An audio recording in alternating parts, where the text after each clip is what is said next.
Hi යාළුවනේ, අපි දැන් ඉන්නේ ඔයාලට පේනවා ඇති මේ තියෙන්නේ කොළඹ තියෙන උස්සම බිල්ඩින් එක උඩ.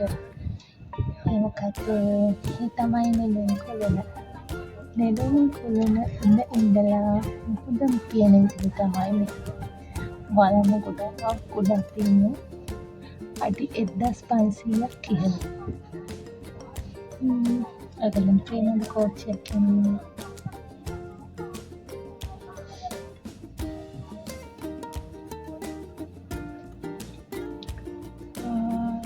මේක තමයි අද අපේ හස්බන්ඩ්ගේ සර්ප්‍රයිස් එක. අපි උදේ බීච් එකට යන්න කියලා ආවා. පොල් ගහ වලින් කෝච්චියට නැගලා ඊට පස්සේ නෙළුම් කුළුණ ගාවෙන් බැහැලා අපි නෙළුම් කුළුණ ගාවට නෙළුම් කුළුණ ඇතුළට එක් කරගෙන ආවා. මේක තමයි මගේ හස්බන්ඩ්ගේ මේ පාර 14 වන ඇනිවර්සරි එකට වෙඩින් ඇනිවර්සරි එකට මට හම්බෙච්ච සර්ප්‍රයිස් එක. ඉතින් thank you so much surprise එකක් මට දුන්නට.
නෙළුම් කුළුණ යට. ඔයගොල්ලන් මේ පේන්නේ නෙළුම් කුළුණ. අපි දැන් නෙළුම් කුළුණට ගිහිල්ලා අවට වටපිටාව ලස්සන සුන්දරත්වයේ විඳලා දැන් ඇවිල්ලා කොෆි එකක් දීලා ඔයාලත් එක්ක කතා කරන්න ලෑස්ති වෙන්නේ.